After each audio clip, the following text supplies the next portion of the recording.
नमस्कार साथियों, वंदे गौ मातरम, जय गौ माता की। साथियों, मैं से सिराज कुमार। अभी मैं आईआईटी भिलाई के प्रांगण में हूँ और मैं यहाँ पे एक नेचुरल फार्मिंग का प्रोजेक्ट चला रहा हूँ और मैं यहाँ का प्रोजेक्ट एसोसिएट हूँ। तो हमारे किसान भाइयों की जो भी प्रॉब्लम्स आती है, मैं उसको आईआईटी के स्टूडेंट इवन फैकल्टी को मैं देता हूँ कि भाई इसको सोल्व करो। और मैं यहाँ का प्रोजेक्ट एसोसिएट हूँ। ये मेरे ही अंडर गाइडेंस पे सभी प्रोजेक्ट चल रही है, multi layer farming, natural farming और पर्माकल्चर वगैरह ये सब। तो यहाँ पे हमने बहुत सारी चीज़ों पे काम कर रहे हैं। जैसे मल्टी लेयर में आपने जैसे देखते हैं कि क्रीपर्स क्रॉप स्ट्रक्चर पे जाती है, स्ट्रक्चर पे लगाते हैं। और बीटरूट लगाया जो ज़मीन के अंदर रहेगी। देखिए क्रीपर्स क्रॉप अपना चलना शुरू हो गया। करेला लगाए हैं, करेला का पाउडर बनाए हैं और पास में ही हम एक सोलर ड्रायर बनाए हैं और नेचुरल तरीके से जो अपना लकड़ी वगैरह की सहायता से यहाँ पे सोलर ड्रायर बन रहा है। अभी प्लास्टिक वगैरह सब लगना बाकी है। और ये मल्टी लेयर में टमाटर है जो तार में बंधेगी और करेला ऊपर चढ़ जाएगी। और पपीता इसमें हम लोग ऑलरेडी लगा चुके हैं। अभी छोटे छोटे प्लांट है तो दिख नहीं रहा है, इसी में है। तो हमारे किसान बंधुओं के बहुत सारी प्रॉब्लम्स जो आती थी, जैसे हमारा खुद का प्रॉब्लम था, जैसे सैलरी खाद को हम कैसे डिस्ट्रीब्यूट करें इजी फॉर्म में।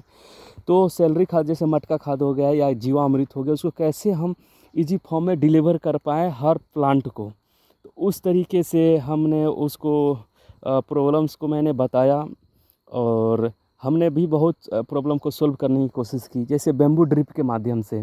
तो बैम्बू ड्रिप के माध्यम से जब हमने प्रॉब्लम को सॉल्व करने की कोशिश की तो अच्छा से सॉल्व नहीं हो पाया। जैसे मैंने यहाँ पे 2 बेडों पे बैम्बू ड्रिप का एक्सपेरिमेंट किया है और काफ़ी हद तक पानी इरिगेशन के लिए एज ए लिक्विड फर्टिलाइज़र के लिए गजब का है और ये बहुत अच्छा काम कर रहा है। बस इसमें और सी R&D होनी बाकी है। जैसे हम जब प्लास्टिक का पाइप वगैरह ड्रिप में लगाते हैं, उसमें क्या होगी, चौक होने की समस्या ज़्यादा आती थी, काई जम जाती थी, नमक जम जाता था बार बार, या चूहा काट देता था। तो हमने बैम्बू ड्रिप को बनाया और ये बैम्बू ड्रिप बहुत हद तक अच्छा है। बट इसमें और सी R&D होनी बाकी है, क्योंकि ये बैम्बू ड्रिप ज़्यादा धूप पड़ने पर फटने लगती है। जैसे देख पा रहे हैं यहाँ पे क्रैकिंग आने लगती है, ज़्यादा धूप आती है। तो हमें कुछ ऐसा बैम्बू को ट्रीट करना है, जैसे हमारे दादा परदादा जो लाठी वगैरह जो अपना आत्मरक्षा के लिए रखते थे घरों में, वो बहुत सालों तक रहता था, 20 साल, 25 साल, 50 साल रहता था, लेकिन वो ख़राब नहीं होता था। वो ऐसे तरीके से कुछ देसी जुगाड़ से उसको ट्रीटमेंट करते थे ताकि वो लॉन्ग टाइम तक रहे। और वो बैम्बू का वैरायटी भी अलग रहती है। तो हम लोग ऐसा ट्रीटमेंट करेंगे ताकि बैम्बू का टाइम जो ड्यूरेशन है लॉन्ग टाइम हो जाए और क्रैकिंग, फटने वटने की समस्या और पानी में ज़्यादा दिन तक रहे तो वो सड़े गले ना, ऐसा। तो ऐसे बैम्बू पे हम अभी रिसर्च कर रहे हैं, बहुत जल्द वो सक्सेस हो जाएगा तो मैं सबको बताऊंगा। तो यहाँ पे देखिए, ये जो हमने बैम्बू लिया था लगभग 3 इंच मोटा है, 3 इंच मोटा। और इसमें देखिए हर कंटेनर को ऐसे बारीकी से काटा गया है ताकि होल को हम लोग गठान को छील सकें। गठान में क्या है, गठान को पूरा अच्छे से छीला गया नहीं है, ऊपर इसको रखा गया है। उस जो गठाने होती है हर बैम्बू की, उसको पूरे तरीके से एकदम पाइप की तरह नहीं बनाया गया है। ऐसे अगर हम पाइप की तरह बना दें तो क्या होता है था कि पानी पूरा सड़क से आगे तक चले जाता था। जो पानी का फ्लो होती थी बहुत फास्ट चली जाती थी, तो ड्रिप जो इधर होना चाहिए था वो नहीं होता था। तो फिर हम लोगों ने बहुत सारे एक्सपेरिमेंट करते करते फिर हम लोगों ने इस पे जो होल होती थी उसको कम काटना शुरू किया। उससे क्या हुआ कि ये जो गठाने हैं यहाँ से और यहाँ तक की एक कंटेनर की तरह काम करने लगी। जब कंटेनर की तरह काम करने लगी तो हमने यहाँ पे एक छोटा होल करना शुरू कर दिया हर जगह, ताकि यहाँ पे पानी कुछ स्टोर रहे, कुछ पानी स्टोर रहे। जब यहाँ एक कंटेनर जो भर जाएगा, भरने के बाद एक कंटेनर से दूसरे कंटेनर में जाएगा पानी, फिर दूसरे से तीसरे कंटेनर में जाएगा। जब एक कंटेनर भर जाएगा तो फिर इसको पास करेगा। ऐसे करते करते एक बैम्बू जब हो जाएगी तो ऐसे दूसरे में आ जाएगा और ऐसे खापी जैसे बना दिया गया। देख पा रहे हैं यहाँ पे स्लो मध्यम में पानी आ रहा है। नहीं इसको प्रेशर चाहिए ना, अलग से हम किसी प्रकार की इसमें मोटर वगैरह ना डाले हैं ताकि प्रेशर को हम इंक्रीज कर सकें। देखिए कितना स्लोली प्रेशर में पानी को गिर रहा है, उतना ही पानी गिर रहा है जो गिर जाए बैम्बू से। और यहाँ पे चुटकी वाला लगा है जिससे पानी को प्रेशर को कंट्रोल करते हैं। और पानी भी आ रही है टैंक से, नहीं वहाँ पे कुछ मोटर वगैरह कुछ नहीं लगा है, वहाँ पे टैंक है, टैंक से पानी आती है, 10,000 लीटर की टैंक है, उसी से पानी आती है। वहाँ पे किसी प्रकार की ना मोटर है, कुछ नहीं है, और आसानी से पूरे बेम्बू अच्छा से काम कर रहा है। देखिए यहाँ पे यहाँ से जो पानी गिरा और यहाँ पे देखिए यहाँ पे एक स्प्रिंकलर की तरह काम करने लगा, और आसपास की पत्तियों को भी इन्होंने अच्छे से इरिगेशन कर दिया है। देखिए यहाँ तक पानी आ रहा है, ये बेड का लास्ट भाग है, ये पूरा गीला हो गया, देख पा रहे हैं।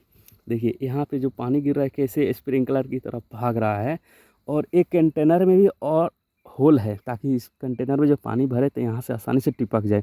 जब ये हम कंटेनर नहीं लगाए थे, ऐसे भी किए थे, मतलब यहाँ से ऐसे गिराएं इधर उधर, तो उससे क्या फोर्स से पानी गिरता था तो हमारे सॉइल गड्ढा हो जाती थी। तो इसको लगा देने से है कि जो प्रेशर से पानी गिर रही है ऊपर से वो डिस्ट्रीब्यूट हो जाएगी और बेड के चारों तरफ फैल जाएगी, और इससे क्या होगा कि ये देखने में भी काफ़ी सुंदर लग रहा है और रिज़ल्ट भी काफ़ी अच्छा है।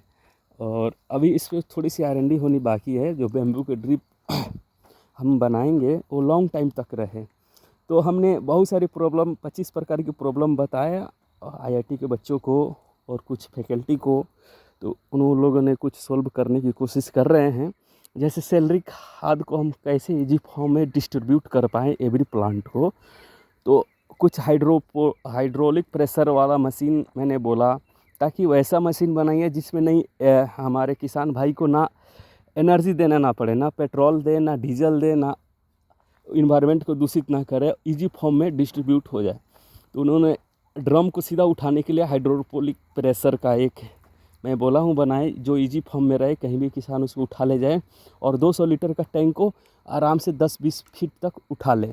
उससे क्या होगा, जब पंप जब ऊपर उठा देगा ड्रम को, तो उससे क्या होगा कि एक तो अलाइनमेंट मिल जाएगा, तो वहाँ इजली जो सैलरी खाद है 1 इंची की जो पाइप होती है जैसे रबड़ वाली, यहाँ पे जैसे देख पा रहे हैं, इससे पूरे फार्म में आसानी से उसको घुमा घुमा के दे सकते हैं।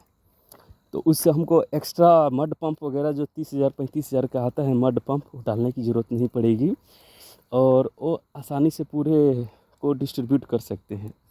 तो इस तरीके से अपना पूरा ये बेम्बू ड्रिप अभी काम कर रहा है, देख पा रहे हैं, और काफ़ी अच्छा लग रहा है, मनमोहक लगता है देखने में। और पानी का जो साउंड है वो भी काफ़ी यूनिक सा लगता है यहाँ पे।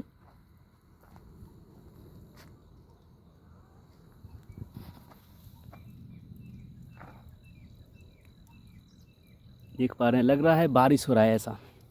तो इस तरीके से अभी ये काम करना शुरू हुआ है। जैसे जैसे R&D होगा और भी हम जानकारी आप लोगों को देते जाएंगे। बहुत सारी इसमें अभी R&D होनी बाकी है, और सैलरी खाद को लेकर और भी बहुत सारी जो प्रॉब्लम्स आती थी उस सब को हम लोगों ने इसको डिस्ट्रीब्यूट करने के काम किए हैं, और सभी प्रॉब्लम्स को सॉल्व करने के लिए मैं सभी बच्चों को लगा दिए हैं। बहुत से बच्चे इंटरेस्टेड हैं उस काम को बखूबी करने के लिए, और जो प्रॉब्लम्स आ रही है एक्चुअली खेती के रिगार्डिंग इजी फॉर्म में, जो भी हमारा इंजीनियरिंग होनी चाहिए वो ऐसा होना चाहिए जो सस्टेनेबल हो, जो किसी प्रकार की मतलब इन्वायरमेंट को दूषित ना करे।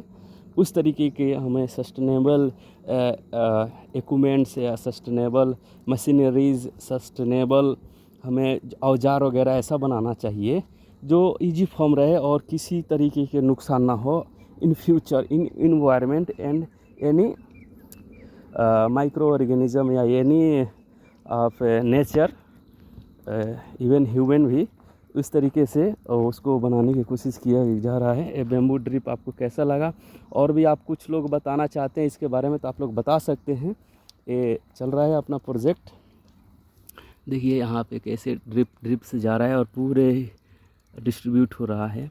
और ये बेम्बू से फ़ायदा बहुत है। इससे क्या होगा कि जब हम क्रीपर्स क्रब को जब चढ़ाते हैं तो इस पे भी फल देना शुरू करेगा। इस पे खीरा वगैरह, टमाटर वगैरह, हमको अलग से बेम्बू या तार को बांधने की आवश्यकता नहीं पड़ेगी इस तरीके से। और क्रीपर्स क्रब को चढ़ाने में ये बहुत बड़ा रोल अदा करेगा। क्रीपर्स क्रब इस पे भी फलना शुरू करेगा, और ऊपर जो स्ट्रक्चर बना है इस पे भी फलना देना शुरू करेगा। चलिए और भी आप लोगों को कुछ जानकारी होगा बैम्बू से रिलेटेड, या बैम्बू को कैसे हम लॉन्ग टाइम तक मतलब ट्रीट करके रख सकते हैं, तो आप हमको प्लीज़ हमारे व्हाट्सअप नंबर पे कॉल करके आप बताइएगा, हमको मैसेज कीजिएगा। चलिए, बहुत बहुत धन्यवाद। थैंक यू, धन्यवाद।